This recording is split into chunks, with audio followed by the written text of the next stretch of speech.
Selamun Aleyküm. Benim adım Mustafa Yıldız'a. Matematik dersi sizlere veriyorum. Sınıf şeysi 10 fen. Tamam mı? Şimdi kitabın ilk bölümüne geçeceğiz. Unit 1 ve bölüm 1. İşlem sayıları. Sayılar ve işlemler. Önceden öğrenmiştiniz ki sayılar 1, 2, 3, negatifi var, pozitifi var. Şimdi bu sayılar ayrıya ayrılacak ve her sayının kendi adı var. Mesela doğal sayılar sıfırdan başlar sonsuza kadar. 0, 1, 2, 3 sonsuza gider ama nereden başlar? Pozitifleri alır sadece sıfırda birlikte. Tam sayılar neleri alır? Negatifler ve pozitifler. Onlar da negatif sonsuza kadar, pozitif de sonsuza kadar gider. Öbürleri rasyonel ve irrasyonelimiz var. Bölü var. Mesela bir sayı getirdim sana, bölü olduğu zaman 2 bölü 3. Ama bölünün altı 0 olmaması lazım. 2 bölü 3 nedir? Rasyoneldir. A bölü B. A ve B doğal sayılardır. Mesela bu sayılardan alacaksınız pozitif olarak. Ama bölünün altı 0 olmaması lazım. İrrasyonel, ondal virgülün sağdaki kalan bölümüdür. Sonsuz veya devrik olmayan sayılardır. Nasıl anlatacağım? Mesela burada bir not vermişim. Bu ikisini nasıl ayrı edeceksin? İrrasyonel sonsuzdur ve tekrarlanmaz. Ama rasyonel sonu gelen ve tekrarlanır bir sayıdır. Mesela burada sayı vereceğim sana. Soruyu nasıl soracağım? Aşağıdaki sayıları açıklayınız. Sınıfları nedir? Mesela rasyonel midir yoksa irrasyonel midir? Sen burada bu sayıya göre bakacaksın. Negatif, pozitife bu önemi yok. Sadece virgülün arkasına bakacaksın. Mesela burada 7 gelmiş, tekrarlanmış ve sonu gelen bir sayıdır. Ve ben de burada ne dedim sana? Sonu gelen ve tekrarlanan sayı nedir? Rasyonel. Burada cevabın ne olacak? Burada cevap bu.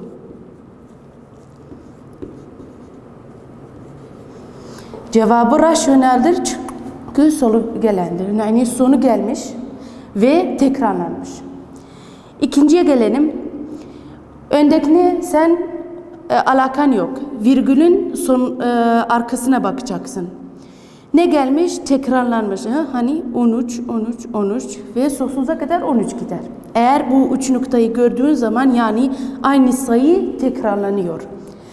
13, 13, 13 ve sonu 2 şartı var rasyonel. Sonu gelen ve tekrarlanan. Burada tamam sonu gelmemiş ama sayı tekrarlanmış. Yani bunun ilk şartını tespit etti, o bitti. Ne dersin sen buna? Rasyonel. Niye rasyonel? Tekrarlanmış. Bu şartı yerine getirdiği için rasyoneldir. Bu sayıya bakalım. Bak. Burada virgülün sonunda 2, 12 gelmiş. Tamam. Ama arkasına 21 gelmiş. Yani tekrarlanmamış. Sonu da gelmemiş. Sonsuzdur ve tekrarlanmaz. Nedir? İrrasyonel. Yani bu iki notu sen uygulasan hangi sayıyı ben sana versem bilirsin. Rasyonel midir, irrasyonel midir? Gelelim buraya. Karekök 2. Mesela senin yanında hesap makinesi yok diyelim. Hesap makinesi olmadan karekök 2'yi nasıl hesaplarsın? Karekök 2'yi ortaya koyacaksın. 2 sayı alacaksın. Bir küçüktür, bir büyük. Tamam. Ama hangi sayılar alacaksın? O sayıyı alacaksın ki karekökü vardır. Mesela burada niye 3 almadım? 3'ün karekökü yoktur. Niye geleceksin? 4. 4'ün karekökü var mı? Evet var. 2'dir. Karekök 2'nin küçüğü nedir? 1. Her zaman karekök 1 eder 1. Tamam. Karekök 2'ni bir büyüğünü alacaksın, bir küçüğünü alacaksın. Hangisini alacaksın? O sayılar alacaksın ki karekökü vardır. Karekökün 4'ü 2'dir. Bunu aynısını yazacaksın. Karekök 1 her zaman eder 1. Tamam. Yani karekök 2 hangi sayılar arasına düşer? 1 ve 2. Tamam. Her zaman mesela sen evde 5'i deneyebilirsin ödev olarak. Karekök 5. Bak hangi sayının arasına düşer. Bir büyüktür alacaksın, bir küçüğünü alacaksın. Büyüğünü hangisini alacaksın? Mesela karekökü olan. Düşün, hangi sayıyı büyük alırsam karekökü vardır ve hangi sayının küçüğünü alırsam karekökü vardır. İşlem sıraları. Mesela ben böyle bir şey vereceğim sana, bir denklem vereceğim. Bu denklemi nasıl çözeceksin? Nereden başlayacaksın? İlk önce hangilerini hesaplayacaksın? Burada bir not olarak sana vermişim. İlk önce üsler ve parantezler. Yani bir üssü açacaksın. Ondan sonra parantez içini halledeceksin. Ondan sonra birbirine çarpacaksın. İkinci olarak bölme ve çarpmayı hesaplayacaksın. Üsleri hallettin. Parantezi açtın. Bölme ve çarpma işlemi yapacaksın. Çarpma ve bölmeni bitirdiğin zaman ondan sonra toplama ve çıkartma işlemlerine gireceksin. Tamam mı? Mesela bir böyle işlem verdim ben sana, alttan başlamayacaksın çıkartmaya da toplama işlemini. İlk önce üsleri, ondan sonra parantezi, ondan sonra bölme ve çarpma, toplama ve çıkarma. Mesela bak burada. İlk önce üssünü halledeceğim. 2 üs 2 eder 4. Ondan sonra parantez içini açacağım. 12 artı 8 20 eder. Ondan sonra bak bölme ve çarpma. Çarpmayı 4 çarpı 20 80 eder. Çarpmadan sonra bölmeyi halledeceğim. Yani sana herhangi bir denklem ya da bir işlem verdiğim zaman ilk önce üsler ve parantezler, ondan sonra çıkartma, bölme ve çarpma, toplama ve çıkartma. Evde de bunu deneyebilirsin ödev olarak. 5 üs içi vermişim sana. 8 bölü 4 var burada. Sonra eksi içi var. Yani bunu nasıl deneyeceksin? Bu işleme göre. Birden başlayacaksın. Üsler ve parantezler. Ondan sonra bölme ve çarpma. Ondan sonra toplama ve çıkartma. Toplama ve çarpma özelliğini şimdi sizlere yazacağım. Özellikleri, adlarını yazacağım ve nasıl tanıyacaksınız? Mesela burada toplama ve çarpma özellikleri.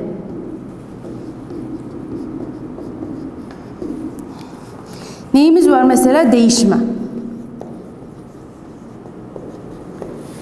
Değişmeden A artı B eşittir B artı A. Bu ikisi eşittir toplamada. Bu işlemler sadece toplama ve çarpmada olur. Bölmede ya da çıkartmada olmaz bunlar. Sadece toplama ve çarpıda olur bu işlemler. Aynı şekilde çarpmada da olur. A çarpı B eşittir B çarpı A. Bu ikisi eşittir. Hani diyeyim A artı B bir fark yaratmaz B artı A. Her ikisi de B.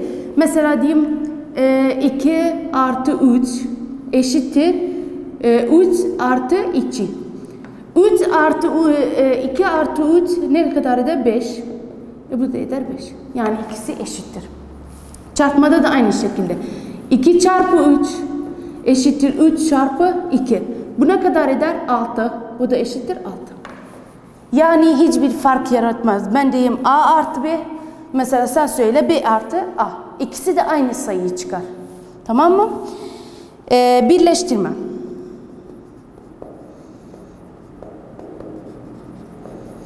Mesela diyelim A artı B artı C. Tamam. Bu neye eşittir? A artı B artı C. Burada da fark yaratmaz. Hani ben diyeyim A artı B artı C ya da bu ikisini birleştireyim, bunu dışarıda bırakayım. Yani bu ikisini parantez içine koyayım, bu ikisini, bu C'yi dışarıya atayım, hiç fark etmez. Mesela çarpıda da aynı şekilde A çarpı B çarpı C, bu ikisini birleştireceğim. Ne olacak? A çarpı B çarpı C. Hiç fark yaratmaz. Ben burada soruyu nasıl soracağım? Mesela ben bunları vereceğim sana. Sen adları diyeceksin. Yani bu şekilde ben sana bir işlem vereceğim. A artı B, B artı C vereceğim. Bunun özelliği nedir diyeceğim. Birleştirmedir ya da değişmedir.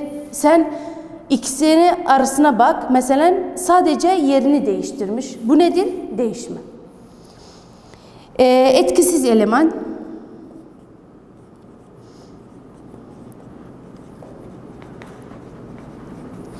Etkisiz elementa toplamada hani diyeyim A artı 0 ne kadar eder? Etmez A. Burada etkisiz eleman nedir? Sıfırdır. Hiç yani bir tesir ya da bir şeyi yoktur A'ya göre.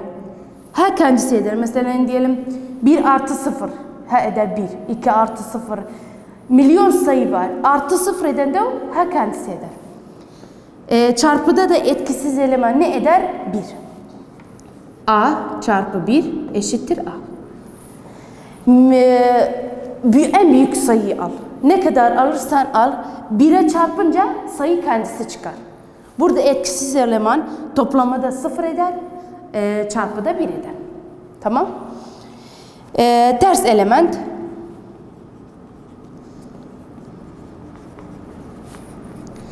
Ters elementten A artı negatif A. Yani buradaki A pozitif. Buradaki A negatif. Ters element nedir? Bu elementin tersi.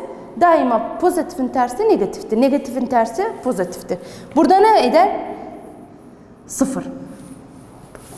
Çünkü pozitif çarpı negatif burada negatif çıkar. Nasıl bu 0 olmuş bak. A pozitif çarpı negatif negatif A. A eksi A eder 0. Bu toplamada. Çarpıda ne var? Bölme şekli. B çarpı 1 bölü B. Bu B bununla gider 1 kalır. Yani çarpıda tersi nasıl olur? Mesela diyelim bir örnek vereyim. 3 bölü ekiz çarpı ekiz bölü 3. Burada nasıl gidecek? Bu bununla gidecek. Bu bununla gidecek. Ne kalır? 1. Ama burada B 0 olmaması lazım. Tamam. Daima çarpmada ters element nasıl olur? Onun bölmesini alacaksın. Yani burada B bölü 1 de olur 1 bölü B.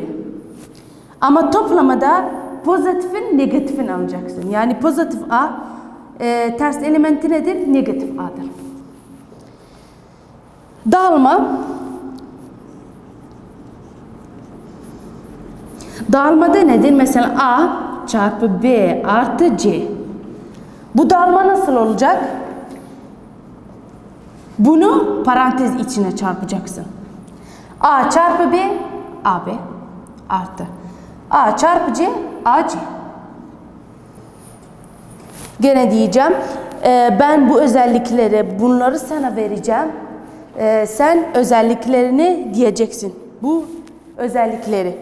Değişime, birleşme, etkisiz eleman, ters eleman, dağılma. Tamam? Yani ben sana bunları vereceğim. Özelliklerini soracağım. Tamam? Burada da örnek vereyim size. Mesela burada A 3B var. Eşittir 3B A.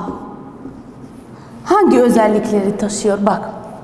A 3B eşittir 3BA. Sadece ne yapmış burada? A ve B'nin yerini değişmiş. Yani burada hangi özellikleri taşıyor? Bak burada değişme. A artı B, B artı A. Sadece yerini değişmiş. adıyla yani sanıyor. A çarpı 3B eşittir 3B çarpı A. A'dan B'nin bas sadece yerini değişmiş. Hiçbir şey yapmamış onu. Burada A B'de. Pardon. Sadece yerini değişmiş. Bu ne özelliğini taşıyor? Değişme.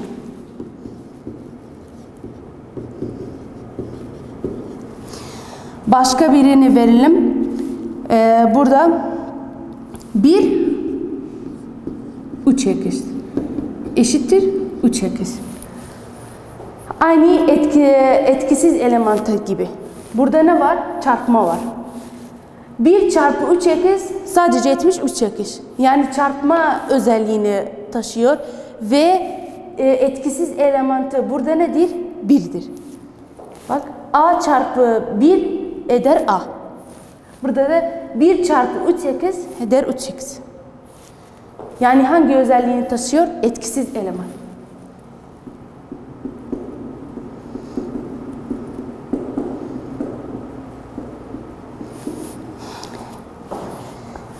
Evde de bunları deneyin. Hangi özelliğini deniyor? Taşıyor. Ödev olarak. Tamam mı? Mesela 63 eşittir 1 çarpı 63. Tamam.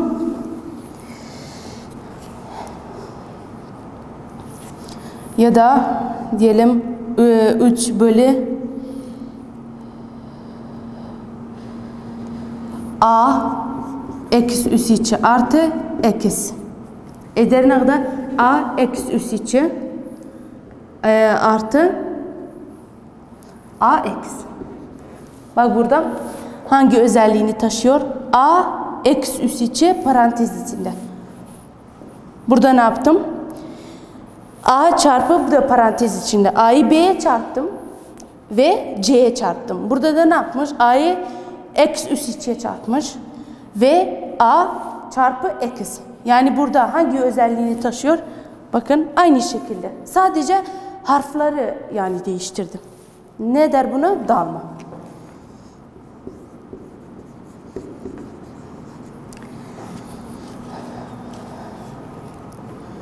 Mesela burada A artı 2 var. Eksi eşittir ne kadar?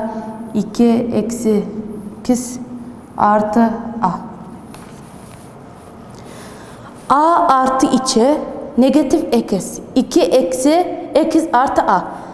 Ne olmuş burada? 2'yi öne getirmiş. Ondan sonra eksi A'yı o bir yana götürmüş. Burada hangisi olur yani? Değişme. Sen değişmede sadece yerlerini değişmiş. Hiçbir şey yapmamış. Bak 2 öne gelmiş. A'yı en sona götürmüş. Ne der buna? Değişme.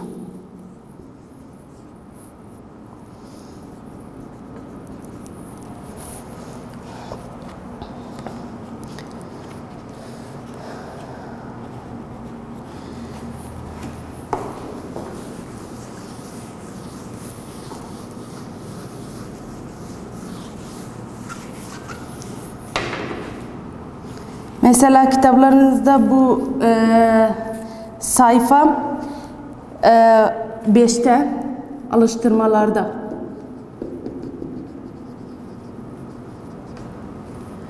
sayfa 5 11.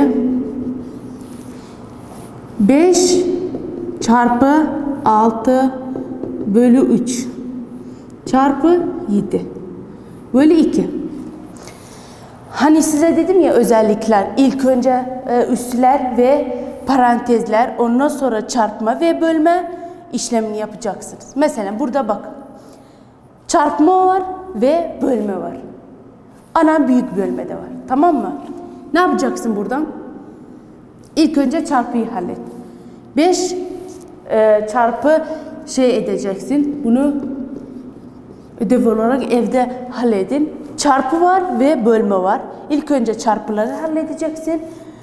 Bu ikisinin sayısı çıkınca böleceksin. Ondan sonra yukarıda bir sayı kalacak. 2'ye böleceksin. Tamam.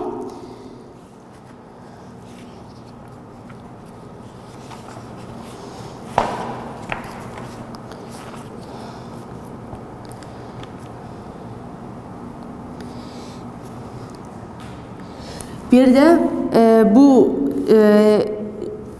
sayıyı hangi özelliğini rasyonel birdir yoksa irrasyonel birdir? Çoğu zaman rasyonel ve irrasyonel yani seçmelerde gelecek. Yani sana diyeceğim hangi bu sayılardan rasyonel mi yoksa hangi bu sayılarda irrasyonel bu? Sen 4-5 sayı vereceğim sana. Hangisi rasyonelse onu parantez daire içine koyacaksınız. Mesela burada 187,14 bakın burada virgülden sonra tekrarlanmış. Tamam, sonu gelmemiş. Sonu gelen ve tekrarlanan irrasyoneldir, değil mi?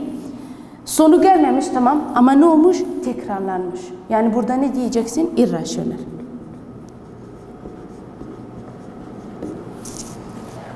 Tamam.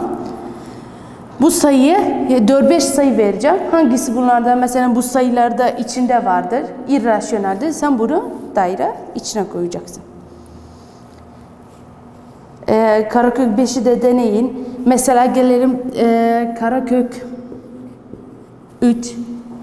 Hesap makinesi kullanmadan karekök 3'ü nasıl bulacaksın? 2 sayı alacaksın. Bir büyük, bir küçük. Karekök 3. Karekök 3'ten en büyüğü hangi sayı vardır ama karekök olan? Mesela 3'ten büyüktür 4 vardır. 4'ün karekökü var mı? Evet var. Tamam. 4 yazacaksın. Karekök 3. En küçük sayı 3'ten hangisidir? 2. Ama niye 2'yi almayacağım? Karekök 2 pointle çıkar. Yani karekökü yoktur. 2'den sonraya geleceğim. 2'den küçüktür nedir? 1. Tamam. Karekök 1 eder 1. 1'i de alacağım. Bunu aynı yazacağım. Karekök 4 ne eder? 2. Karekök 1 1 eder. Yani bu 1, bu da 2. Sen hesap makinesi kullanmadan belirleyeceksin karekök 3 ne kadar eder. Yani burada 1 ve 2 arasına düşer. Yani 1 nokta bir şey eder. Mesela bak 1,3 eder, 4 eder. Mühim sen en azından yakın olarak yaklaşacaksın. Karekök 3 kaç eder? Aynı şekilde bütün karekökleri böyle çözebilirsin. Bir de işlem sıralamasını çok önemli. Yani ben gelecek derslerde de işlem sıraları olacak. Sen denklem vereceğim sana. Sen o denklemi işlem sırasıyla halledeceksin. İlk önce dediğimiz zaman bölme üsleri açacaksın. Üslerden sonra parantez. Ondan sonra çarpma ve bölme. En son olarak çıkartma ve toplama işlemi yapacaksın. Bu bölümde sadece irrasyonel ve rasyonel, bir de işlem sıralaması, bir de karekökü nasıl halledeceksin hesap makinesi olmadan. Çok hesap makinesine güvenmeyin. Çoğu zaman kullanmıyoruz. Tamam. Ödev verdiğim konularda da evde deneyin. Bir de kitabınızda sayfa 5'te çok alıştırmalar var. O alıştırmalar mesela özel çarpma ve toplama özellikleri var. Çarpma ve toplama özellikleri sana bu denklemi vereceğim. Hangi özellikleri taşıyor? Sen kendini bileceksin. Mesela bu özelliği vereceğim ya da bundan vereceğim. Sadece harfleri değiştireceğim. Çoğu sorularda öyle bir şey gelmiyor. Sadece harfler değişiyor. Harfler bazı şey değişme var. Bir de dağılma, bunlar çok kolay. Sadece birbirine çarpıyorsun. Birleştirmeler, mesela bunu bununla birleştiriyorum. Bunu da bununla birleştiriyorum. Tamam mı? Bu konular sadece irrasyonel, rasyonel sayıları oldu. İkinci derste denklemlere geleceğiz. Dediğim kadar yani irrasyonel, rasyonel çoğu zaman seçmelerde gelecek. Dikkatli olun. tekrarlanma var mıdır, yok mudur? Nasıl belirleyeceksin ki bu irrasyonel midir yoksa rasyonel? Daima sayıdan sonra bu üç noktayı gördüğünüz zaman yani sonsuzdur. Bu sayının arkası vardır. Arkası geliyor. Karakökü'de hesap makinesi olmadan böyle hesaplayacaksınız. Tamam mı?